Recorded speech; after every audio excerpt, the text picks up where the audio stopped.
ఆగండి ఆగండి, దయచేసి వీడియో స్కిప్ చేయొద్దు. చేపల కూర చాలా టేస్టీగా ఇంకా ముక్క విరిగిపోకుండా ఉండడానికి ఒక చిన్న టిప్ ఉంది. వీడియో చివరి వరకు చూస్తే మీరే చూసేయచ్చు. బెండకాయ చేపల కూర కాంబినేషన్లో కర్రీ చేస్తున్నాను. ఇక్కడ పచ్చిమిర్చి, ఉల్లిపాయ, టమాటో మిక్సీ పట్టుకున్నాను. పచ్చిమిర్చి ముక్కలు కట్ చేశాను.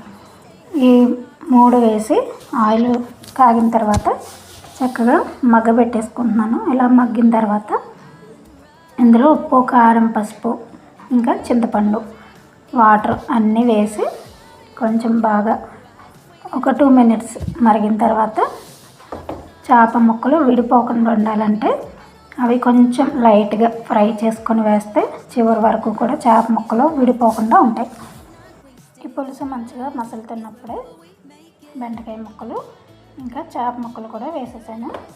ఇది మంచిగా దగ్గరికి అయిన తర్వాత చివరిగా జీలకర్ర, వెల్లుల్లి దంచుకొని వేసేసుకున్నాను. కచ్చాపచ్చాగానే దంచాను, మరీ పేస్ట్గా అవసరం లేదు. తర్వాత కరివేపాకు కూడా వేసేసాను. చూడండి, ముక్క విడిపోకుండా అలాగే ఉంది కదా. ఈ కర్రీ అయితే టేస్ట్